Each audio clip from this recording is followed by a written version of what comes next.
El Consejo Nacional Electoral reasumió en pleno la investigación por violación de topes en la campaña electoral del señor Gustavo Petro. Dice que fue algo bochornoso lo que ha sucedido y que ya se tienen todas las herramientas para iniciar el proceso pertinente, demostrar que sí hubo violación a los topes en inversiones en la campaña de Gustavo Petro. Muy buenos días, Óscar. 6 de 7 magistrados del Consejo Nacional Electoral en reunión de sala plena han votado en primera instancia para que se abra un pliego de cargos contra Petro, Ricardo Roa, el gerente de la campaña del 2022, y otros más de esa campaña por haberse violado los topes electorales, que claramente es un delito en Colombia. Es un delito que implica para quien se haga elegir para un cargo de elección popular y viole los topes que manda la ley, bien sea gobernación, alcaldías, presidencia de la República, tiene que renunciar, tiene que apartarse del cargo cuando se le compruebe el delito, desde luego, luego de surtido el proceso. Pues bien, en el video que vamos a ver de María Andrea Nieto, pues tendremos más claridad al respecto, pero aspectos importantes. Álvaro Hernán Prada y Benjamín Ortiz son los dos magistrados ponentes, y las pruebas que tiene el Consejo Nacional Electoral pues son absolutamente demoledoras. Por ejemplo, se habla de una factura de 356 millones de pesos que en la primera vuelta se le pagó a Caracol Televisión por publicidad. Esa factura no fue declarada en las cuentas de campaña petrista al Consejo Nacional Electoral, pero resulta que la DIAN ya ha confirmado que esa factura sí fue reportada por Caracol a la DIAN.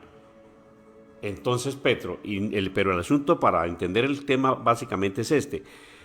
Se alega que en la primera vuelta, o sea, la campaña petrista dice que en la primera vuelta solo estuvieron a 28 milloncitos, 28, ojo con este dato, de pasarse en los topes, en unos topes que estaban calculados en casi 15,000 y punta de millones de pesos, que por 28 no nos los pasamos, y que en la segunda vuelta no se pasaron los topes, dice Roa, por 13 millones, pero ahora sumen 28 y 13, eso da 41 millones, pero resulta que la campaña de Petro no reportó la factura de 356 millones.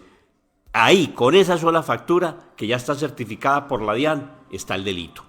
Es decir, réstenle a 356, 41 millones, supongamos que solo fuera esa factura, pero no es solo esa, y ya les voy a decir por qué. Ahí ya se está volando los topes delincuencialmente el señor Petro, pero hay más pruebas. No se reportaron los 500 millones de FECODE que le dieron la campaña, no se reportaron. Eso lo tiene el Consejo Nacional Electoral. No se reportaron 356 millones en facturas, lo de Caracol, que ya les conté. No se reportaron 500 millones del Polo Democrático, tampoco se reportaron.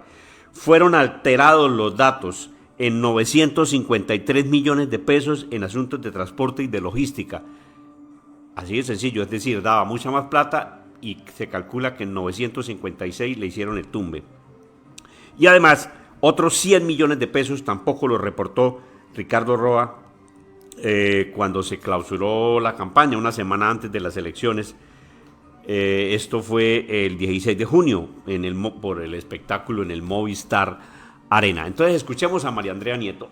Ella tiene una cosa mucho más clara, contundente, de cómo el delincuente Gustavo Petro tiene que renunciar luego de que se le compruebe su delito. ¿Por qué delincuente? Porque es un delito volarse los topes electorales, hombre Petro, así de sencillo, y usted los voló totalmente. Y ahora esto, Petro dice, no, el pueblo me defenderá, el pueblo tendrá que salir a las calles a defender el socialismo popular, Es decir, Petro sigue insistiendo en llamar a la gente a incendiar el país a cuchilladas y a plomazos y a lo que sea, a palazos. Vamos con María Andrea.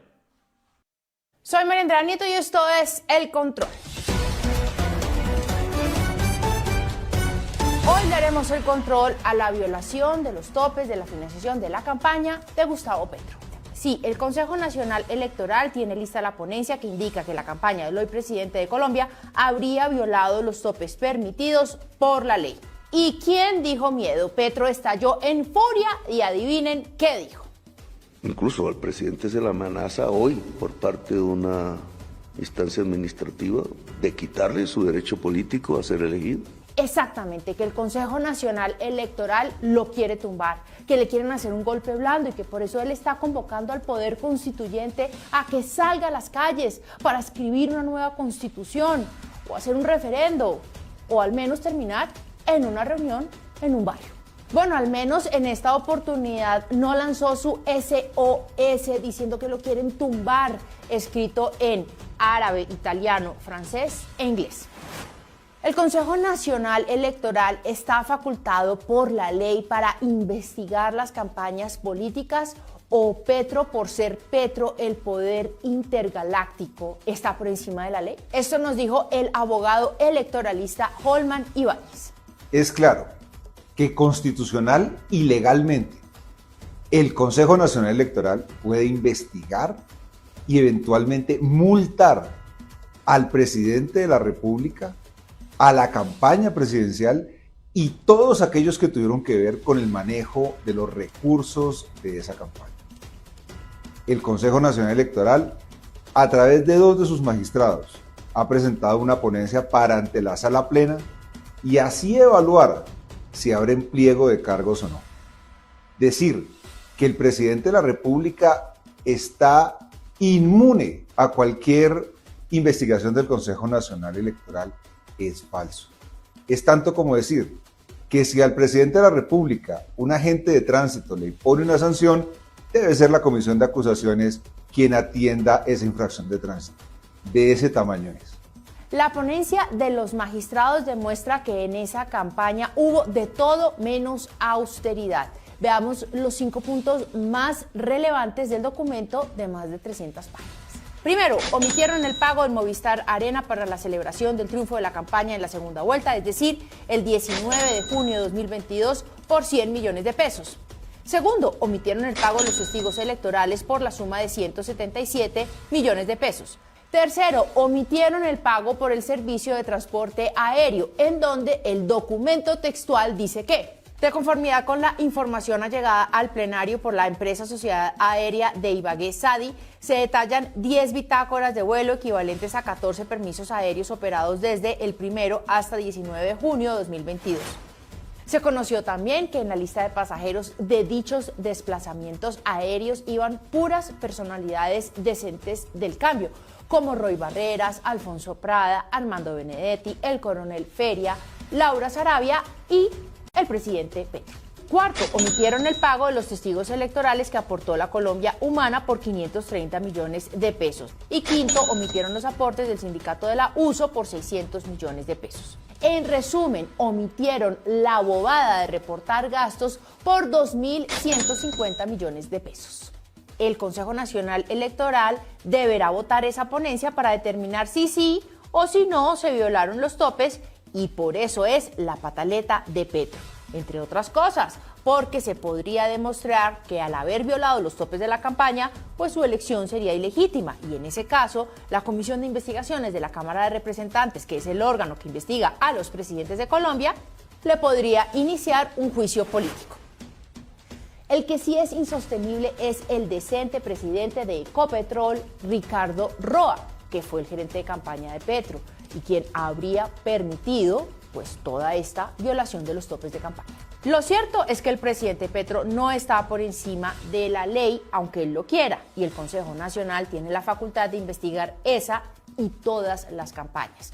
¿Es la primera vez que se investiga una campaña presidencial? ¡No!